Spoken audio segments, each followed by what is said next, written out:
Olá a todos, sejam muito bem-vindos a mais um episódio do podcast Pessoas e Talento, o podcast do IRH e da IRH Magazine. Hoje vamos falar de Employer Branding com o Eduardo Marques Lopes, do Clã. Mas antes de começar a nossa conversa, deixo já aqui o convite para se juntarem à nossa comunidade de recursos humanos, seguindo-nos nas nossas redes sociais, no LinkedIn, Facebook, Instagram e, obviamente, também seguindo o podcast na vossa plataforma de podcast preferida. Juntem-se a nós. Olá Eduardo, boa tarde. Olá, obrigada Cristina. por ter vindo, por te juntares aqui para falar deste tema comigo. Vamos abordar aqui esta área que tu conheces bem, já dás aulas na Lisbon Digital School sobre Employer Branding também. Mas para começar eu ia te pedir para te explicares um bocadinho como é que tu chegaste aqui. Obrigado pelo convite, antes de mais. É uma honra estar aqui associado também a este tema que me diz muito, o Employer Branding. Como é que eu cheguei aqui? Na verdade já passaram muitos anos até eu chegar ao tema do Employer Branding, mas foi uma agradável surpresa ou felicidade eu encontrar este caminho que junta RH e marketing e que atualmente me ocupa enquanto diretor de marketing de uma empresa de recursos humanos que é o Clã. Na verdade não comecei em marketing nem comecei em recursos humanos, eu sou economista de formação, tirei a licenciatura na Nova, depois o mestrado em gestão na Católica e entrei sem saber ainda muito bem qual é que seria a minha área de especialização, portanto o Employer Branding estava ainda um bocadinho longe dos meus planos. Entrei no mundo da consultoria, que é sempre uma saída natural, mas ao mesmo tempo fácil para quem não sabe ao certo o que é que quer fazer da sua vida, pelo menos profissionalmente falando. E entrei na EY, na altura era Ernst & Young, como consultor. Na verdade, aqui neste caso a marca vendeu muito, porque eu sabia que ia para uma função que eu, à partida, não me ia identificar muito. Porque fui para a área da auditoria forense. Isto toca logo em Employer Branding, não é? Porque a minha decisão de me candidatar e depois de aceitar o trabalho foi movido mais pela marca em si e pelo feedback que eu tinha de colegas que já trabalhavam lá, de que era um bom local para trabalhar, que tinha um bom ambiente de trabalho, que era uma empresa que também se estava a transformar, mesmo a nível de escritório. Portanto, comecei a minha carreira na EY, mas saí passado pouco tempo porque é preciso um conjunto de muitos fatores para a pessoa ser realmente feliz a trabalhar e ali o que fez com que eu não quisesse continuar a minha experiência foi muito a minha função e não conseguir mudar de função naquele momento, naquela altura. Depois entrei na Winning, uma consultora portuguesa mais pequena, mas ao mesmo tempo, por também ter essa dimensão, deu-me oportunidade, deu-me espaço para crescer muito rápido em muito pouco tempo. Portanto, ao fim de 2-3 anos, passei de trainee para COO. E, portanto, consegui logo ter uma visão, aí sim um primeiro contacto até com o marketing e um primeiro contacto com os RH, fazendo aqui a gestão das áreas de suporte da organização enquanto COO, para perceber como é que uma empresa funciona, não é? E como é que tem que ter os seus colaboradores satisfeitos ao mesmo tempo que tenta satisfazer as suas vagas que estão em aberto, portanto tem ao mesmo tempo que ser atrativa para os candidatos, portanto consegui neste curto espaço de tempo também ter uma visão mais global daquilo que é necessário, não só em marketing e RH, mas outras áreas como tecnologia, operações, formação, entre outras. Depois surgiu a oportunidade aqui na altura multipessoal, agora Clã, portanto nós mudámos de nome este ano de multipessoal para Clã. Já lá vamos. Já vamos falar sobre isso. Mas então surgiu a oportunidade de entrar na multipessoal. Na altura não foi logo como responsável de marketing, mas as coisas foram acontecendo e encontrei realmente uma área em que sou feliz, sou a trabalhar, sou muito grato também pela oportunidade que me foi dada, porque o meu background em si não é especificamente de marketing, mas isto é muito ir experimentando, ir testando, ir também aprendendo, mesmo numa vertente mais experiencial do dia-a-dia, mas também com formação e portanto, acabei por vir parar aqui um bocadinho com este trajeto curto, mas ao mesmo tempo intenso e rico em experiências, que é muito aquilo que me move, são novas experiências, ir experimentando coisas diferentes, e é isso que me motiva também muito a trabalhar. Claro, e então, falando de experiência e de novidades, em janeiro de 2025, portanto, em janeiro deste ano, a Multipessoal, que nós conhecíamos já há anos, transformou-se no Clã, que é uma única plataforma aliás, explica-me tudo Ok, sobre esta plataforma para simplificar e otimizar a ligação entre colaboradores, aliás, potenciais colaboradores exatamente, e as candidatos, empresas, candidatos a emprego. candidatos Portanto, nós a numa empresas. frase nós ligamos pessoas ao emprego. Pessoas pode ser um candidato que está à procura de emprego, ou pode ser um diretor de recursos humanos que precisa de preencher uma vaga e precisa de ajuda para o fazer, não é? E, portanto, nós somos intermediários nesta relação entre candidatos e empresas, seja um trabalho full-time, seja um trabalho part-time, seja no norte ou no sul do país, nas ilhas, seja em que área for, seja em que setor for, porque nós acreditamos que todos os trabalhos são importantes, portanto, desde a empregada de limpeza de uma PME até ao CEO de uma multinacional, nós temos trabalhos para todos e recrutamos todos esses perfis.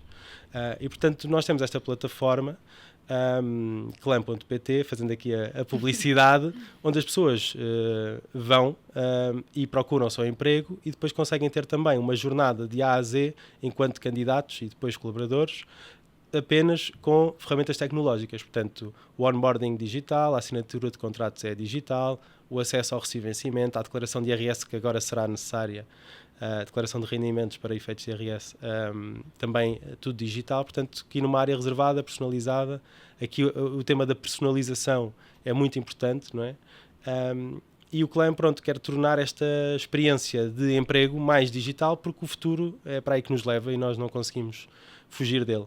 Claramente, mais digital e mais fácil, mais É, simples. e portanto aqui este rebranding também acaba por ser este reflexo de virar a empresa mais para o futuro, sem nunca esquecer o passado, porque o Clã não é uma startup, não é uma empresa que nasce hoje, o Clã traz 32 anos de história da Multipessoal. Claro. Tu abordaste, quando falaste um bocadinho do teu percurso, um ponto que foste para a UI, porque era uma Big Pela Five, marca. pela marca. Exato. E aqui chegamos ao Employer Branding. Os números dizem que cerca de 80% das pessoas não se candidatariam a uma empresa que tem má reputação, que acham que tem má reputação.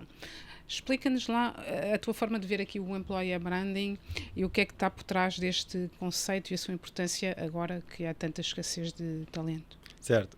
Portanto, uma empresa acaba por ter várias marcas e é aí que começa toda esta história do Employer Branding, porque uma empresa tipicamente está mais focada na marca de produto ou de serviço, que é a marca que cria negócio, não é? Que gera negócio e que no final do mês contribui para as contas da empresa e para pagar salários e para a rendibilidade da empresa. Mas, quer queiramos, quer não, as empresas têm outras marcas, nomeadamente a marca empregadora, que é basicamente a percepção que nós temos daquela empresa sobre como é que seria trabalhar nela, não é? Portanto, nós podemos gerir ou não, podemos ter aqui esta opção, não é? Ou gerimos ou não gerimos a nossa marca empregadora. O meu conselho é que o façamos. Pronto. Porquê? Porque ao trabalhar a marca empregadora, e aí é o Employer Branding, não é? É o Employer Brand Management. Isto em inglês soa sempre melhor, mas também é possível adaptar para o português. Mas nós, ao trabalharmos essa marca empregadora e pensar realmente como é que podemos fazer do nosso local de trabalho um bom espaço para as pessoas trabalharem e quererem não só trabalhar lá, mas convidar outros a juntarem-se à organização, porque isso também é Employer Branding, nós conseguimos definir aqui um conjunto de estratégias, de iniciativas para proativamente trazer mais candidatos para a empresa e ao mesmo tempo tentar que os colaboradores que já lá estão se mantenham leais, se mantenham comprometidos, motivados e, portanto, trabalhar a marca empregadora é isso mesmo. O que é que acontece? Sobretudo em Portugal, como o tecido empresarial português é composto por 99% de PMEs, não existe espaço, muitas vezes, porque não é prioritário às empresas, fazer esta gestão proativa, digamos assim, da sua marca empregadora. Claro que também não tem necessidades de recrutamento como tem uma multinacional, não é? Portanto, se calhar por ano precisam de uma, duas novas candidaturas e, portanto, não há também aqui um foco tão necessário neste tema, mas é um tema muito muito presente e cada vez mais relevante, tendo em conta também as movimentações do nosso mercado de trabalho e todo este clima de um bocadinho de incerteza de para onde é que vamos e para onde é que o mundo nos está a levar, não é? Portanto, o emprego conta muito no nosso dia-a-dia, não é? São 5 horas. E as empresas conseguindo recrutar melhor, também espera-se que com melhores profissionais tenham melhores resultados, ou seja, isto é tudo... Isto é uma pescadinha de rabo na boca, como eu costumo dizer nas minhas formações, porque os melhores candidatos vão produzir os melhores produtos ou serviços que vão trazer os melhores clientes e, portanto, os melhores clientes depois também vão querer fazer parte de empresas que são pioneiras, que criam produtos bons, portanto vão se candidatar também e, portanto, isto é aqui um loop em que a marca de produto e a marca empregadora não se conseguem distanciar, antes pelo contrário, estão realmente muito ligadas entre si. Claro. Daí também terem chegado muitas pessoas de marketing aqui à área de recursos humanos. Eu por acaso, nas aulas que vou dando na Lisbon Digital School, e vamos agora para mais uma turma, é a sétima turma em março, eu vou olhando para o perfil dos alunos, não é? Das suas funções, e tipicamente são pessoas da área dos RH, naturalmente, não é? Portanto, estamos a falar de Talent Acquisition, estamos a falar até na área de formação, mas já começa a aparecer alguns perfis de comunicação interna. Tive agora na última turma pela primeira vez uma diretora de marketing, e portanto é um tema que não é só dos RH, é também do marketing. Eu, na minha função, estando como diretor de marketing numa empresa de recursos humanos, acabo por querer muito trabalhar esta área, mas acredito que nem todos os diretores de marketing tenham ainda esta noção da importância, este conhecimento de que realmente faz a diferença quando trabalhamos lado a lado com os recursos humanos. Claro, temos é que trazer uma pessoa de marketing para as equipas de RH. E estas médias, grandes empresas, que estratégias é que tu recomendas? O que é que devem fazer? Se nós olharmos para o estudo do Employer Branding Institute, que todos os anos lança o estudo The Future of Employer Branding, nós vemos que a maioria das empresas, segundo o estudo, que também tem uma amostra de cerca de 300 empresas, portanto também não é um número muito grande, mas a maioria das empresas diz que já definiu a sua EVP, a sua Employer Value Proposition. Portanto, aqui as inquiridas, na sua maioria, são empresas não de Portugal, mas também abrange algumas. E, portanto, digamos que o primeiro passo está dado, que é a empresa perceber qual é que é a sua proposta de valor enquanto empregador, não é? E definir mesmo isso, escrever e colocar no site de carreiras. E, portanto, esse, digamos que é um trabalho que é relevante, e há aqui uma fase que o antecede, que é realmente conhecer a empresa, conhecer os colaboradores e também escutá-los, fazer aquele processo de diagnóstico, não é? Muito típico em consultoria. Eu que venho da consultoria, era o que fazíamos sempre, não é? Quando íamos a uma empresa, primeiro fazemos aqui o estado da arte, não é? A tentar perceber quais é que são os pontos fortes e os pontos de melhoria, e portanto fazer este trabalho para a marca empregadora também é muito importante, recolher indicadores, etc. E depois então definir o que é que distingue esta empresa de todas as outras. Pronto, e aí chegamos à EVP. Há muitas empresas que dizem que já a têm definida, falta depois é comunicá-la. Ou seja, fazer quase esta transição dos RH para o marketing, que é como é que eu vou pegar neste slogan. Estou-me a lembrar agora, por exemplo, do caso da Dyson, que é uma marca muito conhecida, sobretudo até pelas mulheres, mais pelos produtos, pelo secador, esticar, exatamente. Também tem aspiradores e uma série de coisas. Exatamente.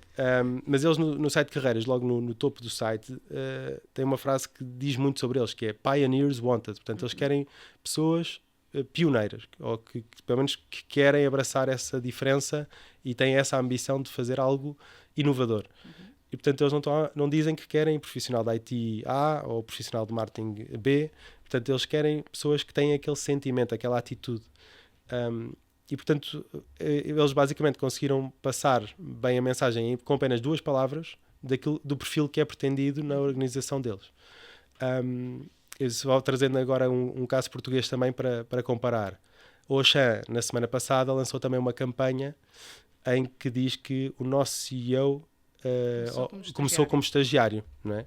E, portanto, isso também diz muito sobre o possível crescimento que uma pessoa que se junta ao Auchan pode ter, pelo menos em Portugal, não é? Porque a campanha é portuguesa, mas às vezes são frases curtas como estas, que muitas vezes é preciso os criativos sentarem-se numa sessão longa de brainstorming, como é que chegamos lá e como é que passamos a mensagem numa pequena frase, não é? Que é o suficiente para traduzir toda, digamos, a pegada de employer branding da empresa. E, portanto, passa muito por aí, que é, e dando aqui os tais conselhos ou estratégias que me pediste, que é como é que nós conseguimos materializar aquilo que nós precisamos, neste caso, os candidatos que nós precisamos, sem ser tão específico ao ponto de colocar um anúncio de emprego. Nós queremos criar aqui um manifesto, a tal EVP, e comunicá-la nos vários canais da organização, e depois também o fazer internamente para que os nossos colaboradores sejam os primeiros a serem embaixadores e a trazerem também novos candidatos para a empresa. Acho que passa muito por aí. E depois aplicar também e conseguir transpor para coisas práticas e reais o que se vende, ou seja, porque muitas vezes não, mas acontece que haja uma excelente equipa de marketing que vai fazer ali uma Employee Value Proposition espetacular, mas depois, se não se sente isso internamente, exatamente, o candidato chega lá, está lá, foi enganado, digo, entre aspas, e está lá 3 meses e depois vai-se embora. Vai-se perceber, não é? Seja, não é só marketing e dizer coisas bonitas. Não é o lado mau do marketing, exatamente, em que nós estamos a promover uma coisa, a dizer aquilo que não fazemos, não é? Mas rapidamente vamos ser desmascarados se formos por esse caminho. Claro. E nós temos feito, até no clã, alguns trabalhos com alguns clientes nesse sentido de definir a sua EVP e, ao mesmo tempo, envolver os colaboradores nessa definição. Portanto, desde numa fase diagnóstico, fazer logo uma inquirição a colaboradores para perceber o que é que eles mais valorizam, o que é que eles menos valorizam, se têm orgulho naquela marca, se não têm. Isto pode ser uma entrevista, pode ser um inquérito online, pode ser um focus group, mas este trabalho diagnóstico é muito importante. Lá está, para fazer esse alinhamento entre aquilo que a empresa quer ser e aquilo que a empresa é, não é? Portanto, claro que há aqui um caminho que é um caminho mais ambicioso da empresa, de estar já a promover coisas que vai fazer, não é? Ou que quer realmente, ou seja, nós para conseguirmos uma ação temos que a dizer e, portanto, pôr aqui um bocadinho carroça à frente dos bois, mas sem nunca correr o risco de mentir ou de não ser honesto, pelo menos na mensagem que queremos passar, porque vamos ser apanhados. Dizer o que vão fazer e depois também porque no caso do Auchan, eles até puseram um asterisco na palavra CEO, que leva para o LinkedIn do CEO atual, para as pessoas perceberem que aquilo é real, não é? E se forem ao LinkedIn do CEO do Auchan, veem que ele começou como estagiário. Portanto, até nesta comunicação podemos ser criativos a esse ponto de não deixar margem para dúvidas, que realmente é possível. Claro. Eu ia-te perguntar, e como é que se podem avaliar estas campanhas em termos de estas estratégias em termos de ROI? Porque muitas vezes aqui em recursos humanos temos essa dificuldade, não é, em transmitir que afinal isto são números, e eu procurei aqui e o estudo que encontrei dizia que o custo do recrutamento é reduzido em 10%, até acho pouco, sinceramente, quando uma empresa tem uma boa estratégia de employer branding. Eu, por acaso, até vi um estudo, eu acho que era da BCG, que dizia que o custo por contratação reduz em 50%. Exato, eu achei pouco. Mas há métricas, lá está, tanto para a componente mais de candidatos, que é esta do custo por contratação, como há para o turnover, não é? Para a taxa de rotatividade, e portanto também decresce a rotatividade dos colaboradores com o investimento em employer branding. Portanto, há vários estudos sobre isso. O LinkedIn acaba por ser aqui a fonte de referência no que diz respeito às estatísticas de employer branding, neste pelo menos duas em particular, mas nós, quando falamos de employer branding, nós temos que olhar para várias fases do funil, ou seja, numa vertente, e até por isso é que o Employer Branding acaba por ser um conceito que acaba por ser familiar a profissionais de marketing, porque nós usamos termos e indicadores que já são comuns para um profissional de marketing. Portanto, por exemplo, numa fase de atração, ou seja, em que eu quero que as pessoas visitem a minha página porque tenho uma nova campanha de recrutamento no ar, por exemplo, esta que estávamos aqui a falar, eu posso medir quantas pessoas visitaram este site, não é? Mas posso medir também quantas pessoas viram o post no LinkedIn que eu fiz sobre esta campanha. Depois, uma fase mais à frente, mais de conversão, posso ver quantas pessoas realmente deixaram a sua candidatura, submeteram o formulário, as tais leads, não é? Que para um profissional de marketing estes termos são muito, muito comuns.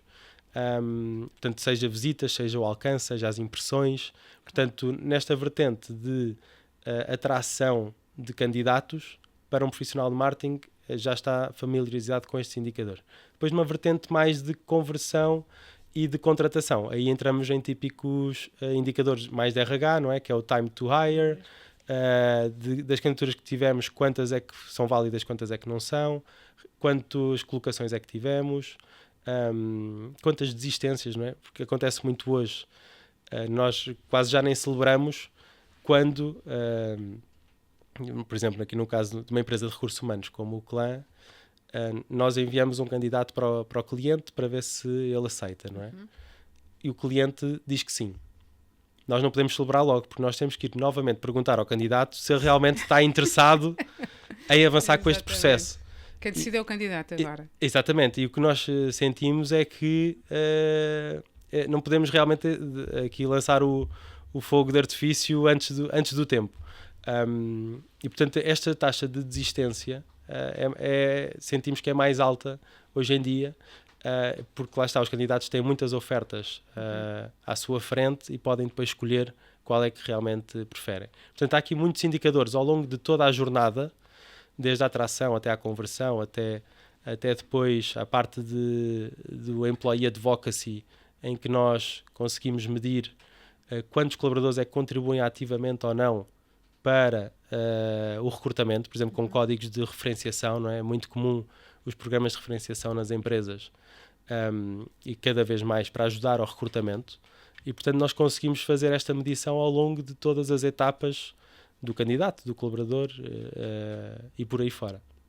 Esse tema do Employee Advocacy é muito, muito interessante. Espero num próximo podcast abordá-lo. Com outra pessoa. Com outra pessoa. Ou contigo, porque não? Porque realmente é um tema que está cada vez mais na baila. Falamos aqui de grandes empresas, mas tudo o que tu disseste e que conversamos, se calhar para pequenas empresas, que sabemos que são a maioria em Portugal, não é assim tão evidente. Para uma empresa mais pequena, que talvez não tenha os meios que tem claro, uma Dyson ou uma Auchan, que recomendações é que tu farias? Eu acho que é muito importante sermos totalmente transparentes, desde logo num anúncio de emprego, por exemplo.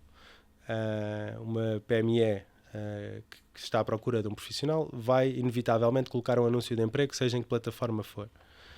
E muitas vezes o candidato, a primeira coisa que vê sobre uma empresa é o seu anúncio de emprego. Certo. Sobretudo uma PME que não tem uma marca tão forte, não é? Portanto, o candidato fica a conhecer a empresa por ler o seu anúncio de emprego. E portanto é muito importante nós logo aí conseguirmos ser atrativos. E essa atratividade consegue-se com alguma criatividade, naturalmente, não é? Que nem todos têm essa vontade, mas hoje em dia há tanta ferramenta para nos ajudar a ser criativos, portanto não é uma dificuldade. E depois com transparência, com honestidade, para que realmente o candidato não avance com o processo e depois perceba que afinal não era nada daquilo. E depois vá dizer, seja no Glassdoor, seja noutras plataformas, vá colocar uma crítica negativa sobre a empresa. Portanto, eu acho que para uma empresa que não tem tantos recursos, eu diria que o básico, bem feito, já é suficiente numa primeira instância. E o básico, no que diz respeito ao recrutamento, é o anúncio de emprego. Claro que, começando por quem temos dentro de casa, os colaboradores, é fazê-los, e voltamos ao tema do Employee Advocacy, não sei se precisas de outro episódio, mas é nós fazermos as pessoas que trabalham connosco sentirem-se bem, sentirem-se motivadas, sentirem-se comprometidas e realmente a importância do feedback, de dar oportunidades de formação, de crescimento, portanto, todos aqueles eixos dos recursos humanos, de valorizar o colaborador, são muito importantes, porque os colaboradores também, quer saiam seja por que motivo for, quer fiquem, vão ter sempre uma opinião sobre aquela empresa. E essa opinião convém que seja positiva, não é? Para influenciar positivamente a nossa marca empregadora. Portanto, diria que neste caso também é outro dos conceitos que eu posso dar, que é valorizar os colaboradores que têm, na medida em que eles também podem ser os promotores, os embaixadores da marca, e ser aqui uma referência também no recrutamento, mesmo que o façam sem querer, não é? Inconscientemente, numa conversa de café, uma conversa com a família, vão falar do seu empregador, convém fazer com um tom positivo. Portanto, tratar bem mesmo o colaborador quando ele sai da empresa, quando acaba o vínculo por algum motivo. Sim, claro que sim. Exatamente, tem que sempre que ficar a bem, como numa relação amorosa, temos que acabar a bem, nunca se sabe o que vem a seguir. É porque hoje em dia, com as críticas online, com toda esta informação que fica disponível, claro que o boca a boca continua a ser fundamental, sobretudo no que diz respeito a procurar emprego num país tão pequeno como Portugal. Mas já há uma data de plataformas hoje em dia, o próprio Google ou o Indeed, portanto há muitas plataformas onde é possível deixar uma crítica à organização, seja ela positiva ou negativa. E, portanto, seja uma PME ou uma multinacional, pode ter essas críticas também. Claro, e nós sabemos que temos sempre tendência a comprar coisas que nos foram recomendadas por um amigo, tem muito mais peso, e aqui o emprego é exatamente a mesma coisa. E temos tendência a fazer uma crítica só quando não gostamos. Exatamente. Portanto, é muito arriscado não tratar bem os colaboradores, ou os candidatos também. Os candidatos podem ter uma experiência de recrutamento menos positiva e também são os primeiros a irem comentá-la nestas plataformas. Claro. E agora virando-nos para o futuro, como é que tu estás a ver, que tendências é que estás a ver emergir, que impacto é que vai ter a tecnologia aqui nestes temas? Pegando neste último tema de fazer com que os colaboradores sejam ativamente promotores da marca, embaixadores da marca, já se vêem hoje várias ferramentas, até há uma empresa portuguesa que trabalha nessa área mais de social media, em que digamos, o departamento de marketing dá ferramentas aos seus colaboradores, aos colaboradores da empresa, para eles terem a forma de comunicar nas suas redes, mas com a identidade da própria marca. Ou seja, eu forneço, enquanto diretor de marketing, aqui os templates e toda a imagem, os logotipos, etc.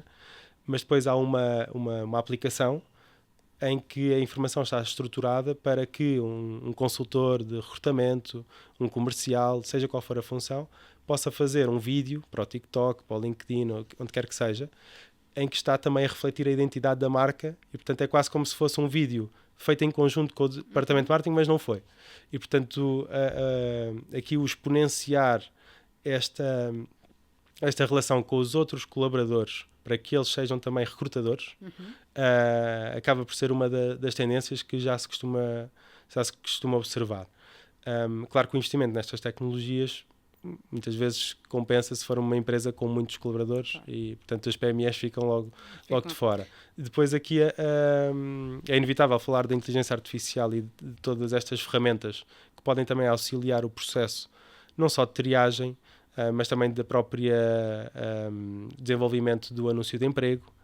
Portanto, podemos também usar esta tecnologia a nosso favor, não só para fazer as tarefas de forma mais rápida, mas também mais criativa, e depois conseguir de alguma forma também ajudar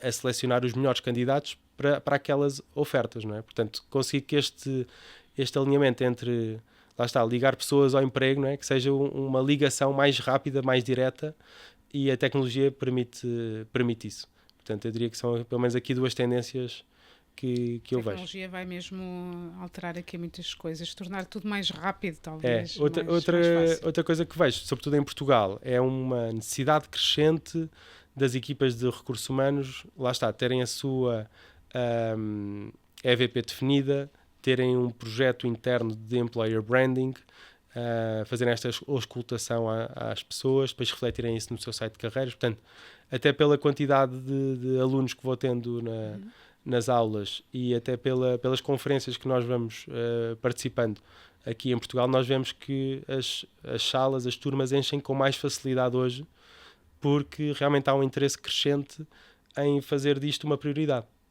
Continua a ser muito na área dos RH, mas já vemos também alguns profissionais de marketing a interessar-se e a participar ativamente também neste tipo de projetos.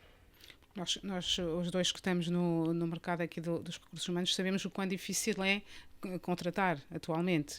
Já não é só a tecnologia como antigamente, agora é difícil contratar em quase todas as áreas. Então qualquer empresa tem que ter uma boa reputação e mais do que isso, uma boa estratégia e boas condições para conseguir realmente ter as pessoas. Mas para isso os canais e toda a experiência têm que ajudar, ou seja, por exemplo, a candidatura tem que ser feita de forma simples, não pode ter muitos passos, portanto, porque senão o candidato vai rapidamente a outra página de carreiras e vê que há ali um processo mais imediato, com automatismos também associados de email marketing. Portanto, todas estas ferramentas que são muito comuns para um profissional de marketing têm que estar interligadas aqui ao site de carreiras e a todos estes portais de emprego que são muito relevantes em toda a experiência, não é? Em todo o passo a passo do candidato. E os recursos humanos nas empresas têm que insistir que isto é importante falar internamente. Eu acho que é um alinhamento de prioridades. Também aqui no estudo de Employer Branding Institute ou estudo da Universo, já não sei qual é que é, também fala que 3/4 das empresas, portanto 75%, sente dificuldade em atrair o talento que necessita. Portanto, é uma dor que é constante de há uns anos para cá. Se falássemos em 2010, por aí, pelo menos neste estudo, a dificuldade não era tão grande, era rondar os 30%, e, portanto, é realmente uma prioridade hoje nós conseguirmos mais rapidamente encontrar o talento que necessitamos. E, portanto, precisamos de todas as pessoas on board, não é? Todos os stakeholders toda alinhados. A gente alinhada, exatamente. Muito bem, agora para acabarmos, estamos a chegar já ao fim do nosso tempo. Queres partilhar aqui algum projeto para o futuro? O clã? O que é que nos espera?